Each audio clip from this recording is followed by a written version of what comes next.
নমস্কার, আমি হাইলাকান্দি দর্পণ TV news চ্যানেলের ওনার সিপ্রিয়ান ডায়াস। আপনাদের সবাইকে হাইলাকান্দি দর্পণ টিভি নিউজ চ্যানেলে স্বাগতম জানাই।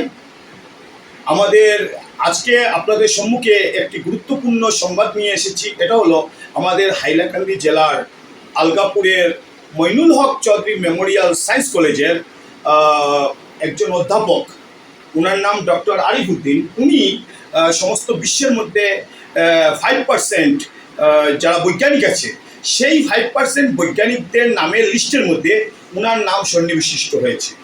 উনি একজন উল্লেখযোগ্য বৈজ্ঞানিক হিসাবে পরিগণিত হয়েছেন বিশ্বের দরবারে। তাই এটা আমাদের হাইলাকান্দি জেলার জন্য, আমি বলবো হাইলাকান্দি জেলা নয়, আমাদের বরাক উপত্যকার জন্য, আসামের জন্য, আর যেহেতু বিশ্বের মধ্যে ওনার নামটা গেছে সেহেতু আমাদের ভারতবর্ষের জন্য একটা গর্বের বিষয়। তো আজকে আমি ওনাকে আমি একটা সংবর্ধনা প্রদান করেছি একটি গামছা দিয়ে। আর এখন আমরা ওনার একটা সাক্ষাৎকার আমি নিচ্ছি। আপনারা হাইলাকান্দি দর্পণ টিভি নিউজ চ্যানেলের মাধ্যমে ওনার সাক্ষাৎকারটা দেখে নিন। ওনার এই সফলতা কিভাবে আসলো এবং বিজ্ঞানের ক্ষেত্রে ওনার অবদান কতটুকু, এবং আগামীতে উনি সায়েন্টিস্ট হিসাবে যে পরিগণিত হয়েছেন, আগামীতে ওনার কী কী পরিকল্পনা রয়েছে সেই বিষয়ে উনি সম্পূর্ণভাবে বিস্তারিতভাবে আমাদের নিউজ চ্যানেলের মাধ্যমে আপনাদেরকে জানিয়ে দেবেন। তো আসুন আপনারা ওনার সাক্ষাৎকারটা দেখে নিন। আর হাইলাকান্দি দর্পণ টিভি নিউজ চ্যানেলের সঙ্গে আপনারা সবসময় যুক্ত থাকবেন।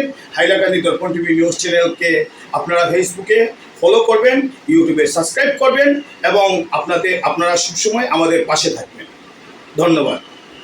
বদরপুরের নাগরিক, বদরপুরবাসীর জন্য সহ সমস্ত আসাম, আমি বলবো আমাদের সমস্ত ভারতবর্ষের জন্য, যেহেতু ওয়ার্ল্ডের মধ্যে ওনার নাম 5% বৈজ্ঞানিকের মধ্যে নাম লিস্টের মধ্যে এসেছে, সেই জন্য আমাদের ভারতবর্ষের মধ্যে উনি একজন উজ্জ্বল নক্ষত্র।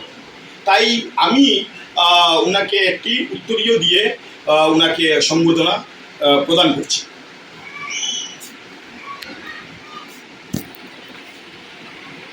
নমস্কার দর্শকদের জন্য এই মুহূর্তে একটি বিগ ব্রেকিং নিউজ খবর পড়ছি আমি মাহিপাল। বিশ্বের 500 বিখ্যাত বৈজ্ঞানিকের নামের তালিকায় হাইলাকান্দি জেলার আলগাপুর মইনুল হক চৌধুরী মেমোরিয়াল সায়েন্স কলেজের অধ্যাপক ডক্টর আরিফ উদ্দিনের নাম অন্তর্ভুক্ত হয়েছে। এখানে উল্লেখযোগ্য যে বুকিং 2025 সালের সায়েন্স র্যাঙ্ক গ্লোবাল রেজিস্ট্রি অনুসন্ধান মতে বিশ্বের খাতায় বিখ্যাত 5% বিখ্যাত বৈজ্ঞানিকের নামের তালিকায় নিজের নাম অন্তর্ভুক্ত করে ডক্টর আরিফ উদ্দিন যে পুরো হাইলাকান্দি জেলার নাম উজ্জ্বল করেছে সেটা নয়, বরঞ্চ পৈতৃক নিবাস শ্রীভূমি জেলার বদরপুর শহর এবং বরাক উপত্যকা সহ সম্পূর্ণ আসাম রাজ্যের নাম উজ্জ্বল করেছেন। বিজ্ঞানের ক্ষেত্রে উল্লেখযোগ্য অবদানের জন্য বিশ্বের 5% বিখ্যাত বিজ্ঞানীদের নামের তালিকায় অধ্যাপক ডক্টর আরিফ উদ্দিনের নাম অন্তর্ভুক্ত করা হয়েছে।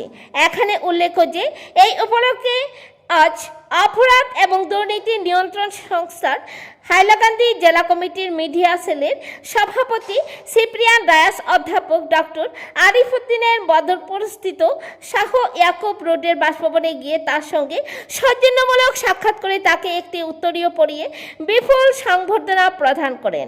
বর্তমানে doctor Arif Uddin all India medical health ডিপার্টমেন্টের অধীনে মানুষের খাদ্যনালীতে হওয়া ক্যান্সার রোগের নিরাময়ের বিষয়ে রিসার্চ করে যাচ্ছেন। ওনার এই রিসার্চের উদ্দেশ্য হলো ক্যান্সারের মতো প্রাণঘাতী রোগের প্রতিষেধক ঔষধ আবিষ্কার করা, আর এই উদ্দেশ্য পূরণের লক্ষ্য নিয়ে তিনি রিসার্চ চালিয়ে যাচ্ছেন।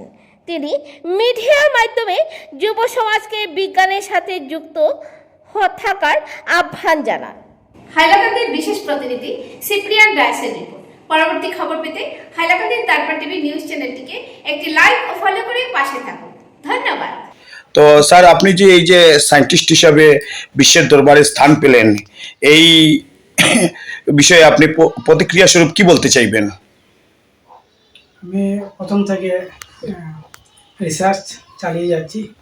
পার্কিনসন ডিজিজ, এলজাইমার ডিজিজ আর ডিফারেন্ট টাইপ অফ ক্যান্সার উপরে রিসার্চ করে যাচ্ছি। আর পেপারগুলো ইন্টারন্যাশনাল জার্নালে,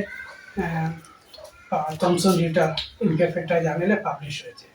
এখন এবার এই জার্নালগুলো যারা পাবলিশ হয়েছে, টপ 5% সায়েন্টিস্ট তাদের এগুলো পেপারগুলো অ্যানালাইসিস করে যারা টপ 5% সায়েন্টিস্ট তাদের নাম দেওয়া হয়েছে। এর মাঝে আমার নামটা এসেছে। যে উপরওয়ালার নাম লইয়া আমি চেষ্টা করি যে রিসার্চের লগে যাতে সবার সহযোগিতায় সকল আমার মা বাবা ভাই বোন ফ্যামিলি সবার সহযোগিতায় আমি চেষ্টা করে যাই। আচ্ছা, আপনি এই যে সফলতা পেলেন, এই সফলতা পাওয়ার পিছনে মানে আপনার সহযোগিতা বা কাদের অবদান আছেন বলে আপনি মনে করেন? আপনি এই সফলতার পিছনে মানে কাদের অবদান আছে বলে আপনি মনে করেন? আমার মা বাবা আছেন, আমার ভাই বোন, আমার ওয়াইফ আর বাবিন সবার অভিযোগ গাও আছে সবার।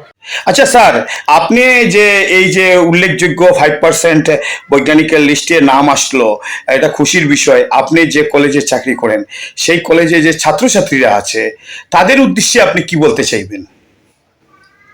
আমি ছাত্রছাত্রীরাও বলি যে তারা যেন কন্টিনিউয়াস হার্ড ওয়ার্ক করতে থাকে। আজকালকে দেখা যায় ছাত্ররা বেশি মোবাইলে এডিক্টেড আছে, যাতে মোবাইলটা বেশি ইউজ না করে মোবাইলের মধ্যে যে স্টাডি মেটেরিয়াল ওগুলো খালি জোগাড় লগে আর মোবাইলের এডিকশন না দিয়া পড়াশোনার উপরে বেশি মনোযোগ দিতে হবে। আর পড়াশোনা করার পরে তারা হার্ড ওয়ার্ক করলে আগামী দিনেতে তারা উন্নতি লাভ করবে।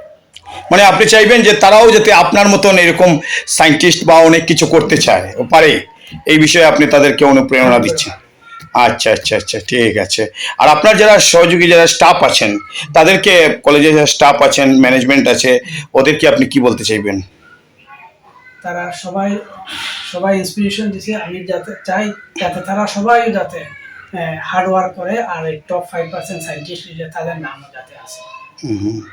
আচ্ছা স্যার, আরেকটা জিনিস আছে, আমরা এখন এসে যাই মানে আপনার কলেজ জীবনের বিষয়ে, মানে কলেজ লাইফের বিষয়ে। আপনার কলেজ লাইফটা মানে কোন কলেজ থেকে আপনার শুরু হয়েছিল? কাসার কলেজ। কাসার কলেজ থেকে, বিজ্ঞানে?